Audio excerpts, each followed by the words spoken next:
बिस्मिल्लाहिर्रहमानिर्रहीम। Dear students, अस्सलाम वालेकुम, welcome back, hope you are fine. आज के लेक्चर नंबर 139 के पार्ट 16 में हमारा टॉपिक है चेंज ऑफ नरेशन। और आज के लेक्चर में हमने इसकी थर्ड काइंड जो है इंपेरेटिव सेंटेंसेस, इसका पार्ट 2 पढ़ना है, the use of let for permission. तो आइए अपने लेक्चर की जानिब चलते हैं। डियर स्टूडेंट्स, सबसे पहले तो एक छोटी सी मैं करेक्शन करना चाहूँगा। जो पिछला इसका लेक्चर था प्रीवियस 138, ज़्यादा दूर भी नहीं गए, तो उसमें स्ट्रक्चर में एक थोड़ी सी मिस्टेक हो गई कि जब हम लेटर्स को रिमूव करते हैं तो उसके बदले in that form of speech में हम क्या करते हैं, वी या दे लगाते हैं अपनी तरफ से। लेकिन मैंने गलती से लिख दिया वी या दैट। एक तो दैट नहीं है, वी या दे लगाते हैं। अब वही फिक्र भी मैंने दोबारा लिख दिया ताकि आपको ज्यादा डिस्टर्बेंस ना हो, कंफ्यूजन ना हो। The teacher said to the students, let's begin our lesson. That form of speech है। जब ये इनडायरेक्ट फॉर्म ऑफ स्पीच में चेंज हो गया, the teacher suggested to the students that they should begin their lesson. तो let's चूंकि हमारा suggestion expression है, अब इसमें एक्चुअली ये होता है combination of speaker and listener. जब लेटस लगा दिया तो स्पीकर तो इंक्लूड हो गया। अब सवाल ये पैदा होता है कि दे या वी हमने कब लगाना है। दे हम वैसे जो मॉडर्न ग्रामर के जो स्टैंडर्ड रूल्स हैं आप उसमें दे ही लगाएं, ठीक है जी, एग्जामिनेशन पॉइंट ऑफ व्यू से। तो थोड़ी सी बात है, ये डिपेंड करता है जब इनडायरेक्ट फॉर्म ऑफ स्पीच में आता है। अगर कोई थर्ड पर्सन रिपोर्टर हो तो फिर क्या करते हैं, दे लगाते हैं। और यानी जब उसमें स्पीकर जो है इंक्लूडेड ना हो। अगर स्पीकर इंक्लूडेड है, शामिल है, तो फिर क्या लगाएंगे, वी लगाएंगे। लेकिन जो मॉडर्न ग्रामर के रूल्स हैं जो आप दे ही लगाएं। और डियर स्टूडेंट, दूसरा पॉइंट ये है कि आवर जो है ये फर्स्ट पर्सन का पॉजेसिव प्रोनाउन है, ठीक है जी, पॉजेसिव केस है।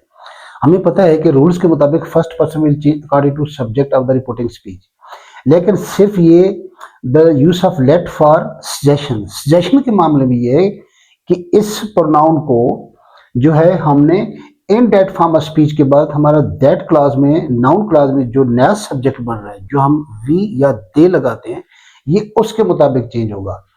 अच्छा, तो दे हम कब लगाएंगे, जब कोई थर्ड रिपोर्टर हो। मिसाल के तौर पर the teacher suggested to the students that they should begin their lesson. अब ये आवर जो है हमारा नया सब्जेक्ट क्या बन गया, दे। तो चूंकि जिस केस में खड़ा है पॉजेसिव केस में है तो हम इसका पॉजेसिव केस लगाएंगे, लिहाजा दे का पॉजेसिव केस बनता है देयर। अब जो वी है, मिसाल के तौर पर हम स्टूडेंट्स को हटा देते हैं, द टीचर सेड, ये टू द स्टूडेंट्स को हम रिमूव कर देते हैं। फिक्र कुछ यूं हो, the teacher said let us begin our lesson. अब डायरेक्ट फॉर्म ऑफ स्पीच में जब लेटस लग गया, एक्चुअली आपको पता है कि let's is the combination of speaker and listener, तो वो इंक्लूडेड है। लेकिन ये डिपेंड करता है नैरेटर के पॉइंट ऑफ व्यू में, और वो भी सिर्फ इनडायरेक्ट फॉर्म ऑफ स्पीच में।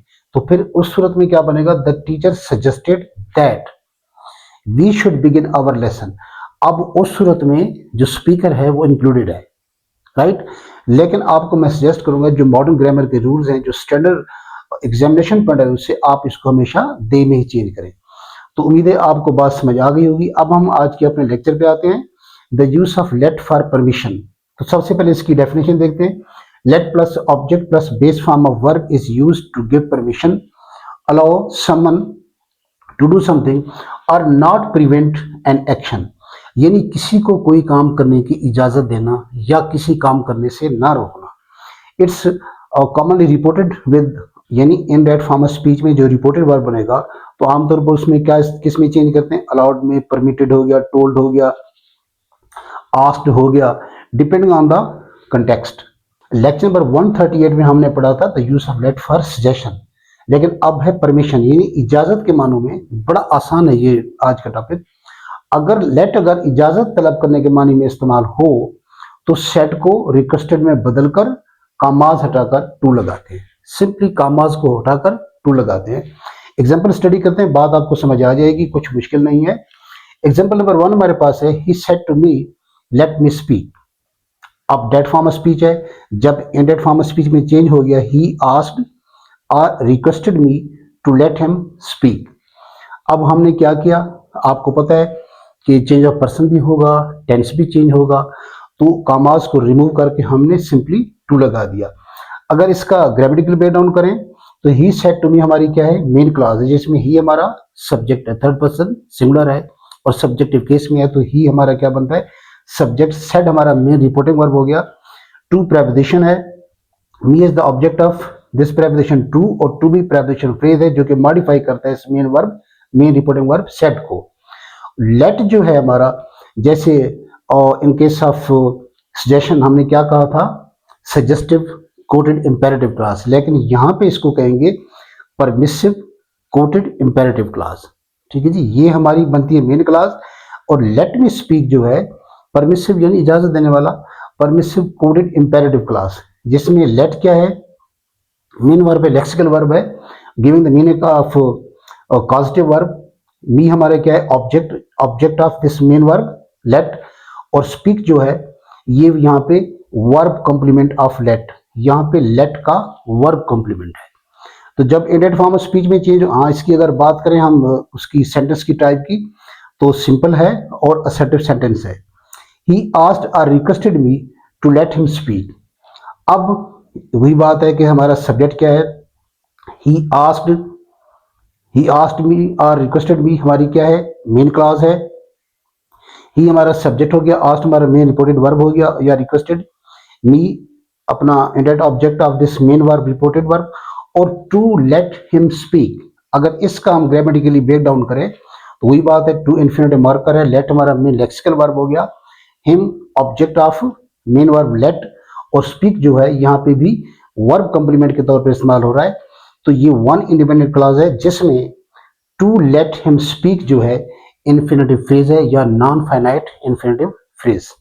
अब एग्जांपल नंबर 2 है, the teacher said to the monitor let the students come in. अब ये डेट फॉर्म ऑफ स्पीच है, इन डेट में कैसे चेंज हो गया, the teacher told the monitor to let the students come इन डेट फॉर्म ऑफ स्पीच में चेंज हो गया। अगर इसको हम ग्रामेटिकली ब्रेक डाउन करें, the teacher said to the students हमारी क्या बनती है, मेन क्लॉज है, जिसमें द क्या है, डेफिनेट आर्टिकल है, डिटरमिनर हो गया, ये मॉडिफाई करता है टीचर को, टीचर नाउन है, द टीचर हमारा नाउन फ्रेज और एज अ सब्जेक्ट है, सेड हमारा मेन रिपोर्टिंग वर्ब हो गया, टू प्रेपोजिशन और द वही बात है, डेफिनेट आर्टिकल है जो कि मॉडिफाई करे माइटर को, और माइटर के कॉमन नाउन है, और to the monitor preposition phrase है जो कि मॉडिफाई कर रहा है इस मेन वर्ब सेड को। और लेट द स्टूडेंट्स कम इन, ये परमिसिव कोटेड इंपेरेटिव क्लॉज है, जिसमें लेट हमारा मेन लेक्सिकल वर्ब हो गया, द डेफिनेट आर्टिकल और determiner modifies students, students common noun है, object of this main lexical verb let, और कम जो है हमारा क्या है, वो वर्ब कॉम्प्लीमेंट है इस लेट का, इन जो है हमारी प्रेपोजिशन है और इन मॉडिफाई करती है इस कम को, और कम इन जो यहाँ पे है एज अ फ्रेजल वर्ब भी इस्तेमाल हो रहा है। अब इंडेट फॉर्म ऑफ स्पीच में कैसे चेंज हो गया, the teacher told the monitor to let the students come in, वही बात है, the teacher told the monitor, ये हमारे क्या है, मेन क्लास है, और to let the students come in हमारी क्या है, इन्फिनेटिव फ्रेज है या नॉन फाइनाइट इन्फिनेटिव फ्रेज है। तो नेक्स्ट एग्जांपल है, she said to me let the children play outside. अब डेट फॉर्म ऑफ स्पीच है, जब इनडेट फॉर्म ऑफ स्पीच में चेंज हो गया तो क्या बन गया फिगर हमारे पास, she told me to let the children play outside. अगर इसको ग्रामेटिकल ब्रेक डाउन करें, शी सेड टू मी हमारा क्या है, मेन क्लॉज है, जिसमें शी हमारा सब्जेक्ट हो गया, said main reporting verb to preposition, और me is the object of this preposition to, और टू मी जो है प्रेपोजिशन फ्रेज है which modifies this main verb said. और let the children play outside, ये परमिसिव कोडेड इंपेरेटिव क्लॉज है, जिसमें let हमारा मेन वर्ब है, लेक्सिकल वर्ब है, द डेफिनेट आर्टिकल हो गया, मॉडिफाइज चिल्ड्रन जो कि नाउन है, प्ले हमारा बेर बेस फॉर्म ऑफ वर्ब है यानी वर्ब कॉम्प्लीमेंट, और आउटसाइड हमारा हो गया एडवर्ब ऑफ प्लेस जो कि मॉडिफाई करता है इस मेन वर्ब प्ले को। तो she told me to let the children play outside. अब इसमें ये मेन क्लास होगी शी टोल्ड मी, और to let the children play outside हमारा क्या हो गया, इन्फिनेटिव फ्रेज या नॉन फाइनाइट इन्फिनेटिव फ्रेज हो गया। नेक्स्ट एग्जांपल है, he she said to me let him finish his work. अब डेट फॉर्म ऑफ स्पीच है, इन डेट में कैसे चेंज हो गया, she told me to let him finish his work. तो अगर इसको ग्रामेटिकल ब्रेक डाउन करें, शी हमारा क्या है, सब्जेक्ट है, third person singular subjective case है, यूज एज सब्जेक्ट, सेड हमारा मीन हो गया रिपोर्टिंग वर्ब, टू preposition है, me is the object of this preposition to और to be preposition phrase है which modifies this mean reporting verb said। और let him finish his work जो है हमारा permissive quoted imperative clause है जिसमें let हमारा main verb lexical verb है, him is the possessive case और object of this main verb let, finish हमारा base form है जो कि verb complement है of let और his हमारा हो गया possessive pronoun जो कि modify करता है वर्क को। वर्क हमारा क्या है, नाउन है और work is the direct object of this main verb finish. तो she told me to let him finish his work, जिसमें शी टोल्ड मी क्या हो गया, मेन क्लास होगी और to let him finish his work हमारा क्या हो गया, इन्फिनेटिव फ्रेज या नॉन फाइनाइट इन्फिनेटिव फ्रेज हो गया। अब डियर फ्रेंड्स हमारे पास लास्ट एग्जांपल है, the manager said to the guard let no one enter the office. डेट फॉर्म ऑफ स्पीच है, इन डेट में कैसे चेंज हो गया, the manager order the guard to let no one enter the office. अगर इसको हम ग्रामेटिकल ब्रेक डाउन करें, द हमारा क्या है, definite article which modifies manager, noun है, द नाउन क्लास है हमारा क्या बन गया, सब्जेक्ट, सेड हमारा मेन वर्ब है, main reporting verb, to preposition है और the definite article which modifies guard जो कि नाउन है, कॉमन नाउन और टू द गार्ड हमारा प्रेपोजिशन फ्रेज है जो कि मॉडिफाई करता है इस मेन रिपोर्टिंग वर्ब सेड को। और let no one enter the office, ये जो है परमिसिव कोटेड इंपेरेटिव क्लॉज है और इसकी टाइप बनती है सिंपल और नेगेटिव सेंटेंस है। जब इनडायरेक्ट फॉर्म ऑफ स्पीच में चेंज हो गया, the manager ordered the guard to let no one enter the class, अब ये वन इंडिपेंडेंट क्लास है जिसमें the manager order the guard, ये क्या है, मेन क्लास हो गई और to let no one enter the office, ये हमारा इन्फिनेटिव फ्रेज बनता है या नॉन फाइनाइट इन्फिनेटिव फ्रेज है। तो डियर स्टूडेंट्स, उम्मीद है कि बात आप तक पहुंच चुकी होगी, कुछ भी मुश्किल नहीं है, ये तो इसकी काइंड बहुत ही आसान है। यानी हम इसमें क्या करते हैं, डायरेक्ट फॉर्म ऑफ स्पीच से जब इनडायरेक्ट फॉर्म ऑफ स्पीच में चेंज करते हैं तो कामाज हटाकर सिंपली टू लगाते हैं और टू के बाद आपको पता है कि वर्ब की पहली फॉर्म इस्तेमाल होती है। यहाँ पे हमारा मेन लेक्सिकल वर्ब जो है लेट है और लेट की तीनों फॉर्म जो हैं वो लेट ही है। तो इंशाल्लाह इसकी नेक्स्ट फोर्थ काइंड में ऑप्टेटिव सेंटेंसेस को स्टडी करेंगे और बहुत जल्द इसकी काइंड्स खत्म होंगी तो फिर इसके कुछ मैंने सेंटेंस बनाए हैं, most important sentences from previous board exam, all boards across the country. तो वो भी इंशाल्लाह जैसे हमने पैसिव में दिए थे 40 सेंटेंसेस, तो वो भी इसके मैंने बनाए हैं, इंशाल्लाह उसको हम स्टडी करेंगे। So thank you very much for joining me, remain connected, stay blessed, अल्लाह हाफिज़।